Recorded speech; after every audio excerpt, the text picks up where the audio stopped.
அனைவருக்கும் வணக்கம். நான் இன்றைக்கு மைக்ரோ கிரீன் என்ற ஒரு காணொலியினூடாக உங்களை சந்திக்கிறேன்.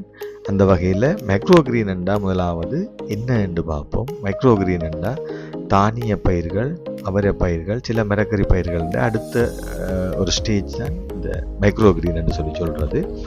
நாங்கள் இந்த மைக்ரோ கிரீனை உற்பத்தி செய்து எங்களுடைய வீட்டில் உணவுக்காக பயன்படுத்தினாங்க.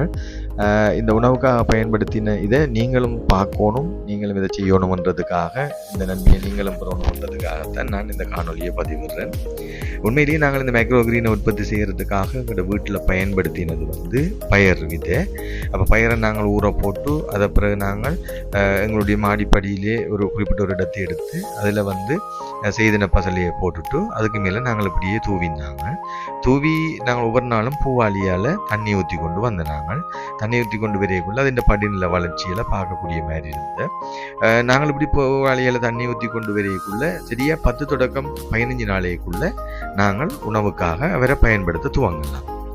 அப்போ இதில் பார்த்தீங்களேன்னு சொல்லி சொன்னால் நாங்கள் என்ன செய்யணுமெண்டா ஒரு நிலமட்டத்தோடு அதை வெட்டி பிறகு நாங்கள் சமையலுக்காக பயன்படுத்தலாம். சமையல்ன்றது நாங்கள் வர செய்யலாம், அல்லது சின்ன பிள்ளைகளோட உணவுகளோட சேர்த்து அப்படி பச்சையாய கொடுக்கலாம். அப்படி இல்லைன்னு சொல்லி சொன்னால் நாங்கள் இப்போ பருப்பு கறி மற்றது அப்படியான மரக்கறிகளை செய்ய அதுக்குள்ளே நாங்கள் இறக்குற டைம் இந்த இந்த இதை மைக்ரோ கிரீனை வெட்டி போட்டு சின்ன சின்ன துண்டுகளாக போடலாம்.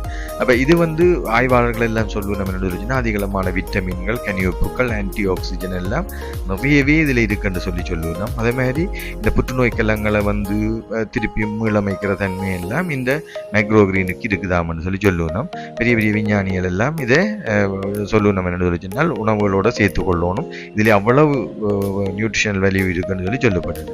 அதை விட சொல்லுவோம் என்ன சொன்னால் இளமரக்கறியோடைய ஒப்பிடைக்க 5% இதில் கூடுதலான அந்த போஷண பருமானங்கள் எல்லாம் இருக்காம். மற்றது உயிர்ப்பாயை நாங்கள் அன்று பாவிக்கக்கூடிய மாதிரி இருக்கு. இப்போ தொடர்ச்சியாக வருடம் உள்ள நாங்கள் பாவிக்கலாம். அவங்களோட வீட்லேயே அளவளவாக போட்டுட்டு ஒவ்வொரு நாளும் மரக்கறியோடு நாங்கள் சேர்த்து கொள்ளக்கூடிய மாதிரி இருக்கும். ஆனால் இதில் நாங்கள் பார்த்து ஒரு அனுபவம் என்னென்னா, இந்த 15 நாள் தாண்டிட்டுது என்று சொன்னால் கொஞ்சம் அந்த களித்தன்மையாக வராது, கொஞ்சம் ரஃப்பாகவே அந்த ஃபைபர் மாதிரி நேர்த்தன்மையானது ஃபார்ம் பண்ணினது நாங்கள் அவதானிக்கக்கூடிய மாதிரி இருந்தது. நாங்கள் செய்தது வரையோடு செய்து அன்றைக்கு வெள்ளிக்கிழமை மரக்கறி சாப்பாடு. அப்போ நாங்கள் அதோடு சேர்த்து சாப்பிட்டாங்க. வீட்டில் உள்ள எல்லாருமே ஆசையோடு தான் இந்த மைக்ரோ கிரீனை நாங்கள் உற்பத்தி செய்து சாப்பாட்டில் பயன்படுத்தினாங்க.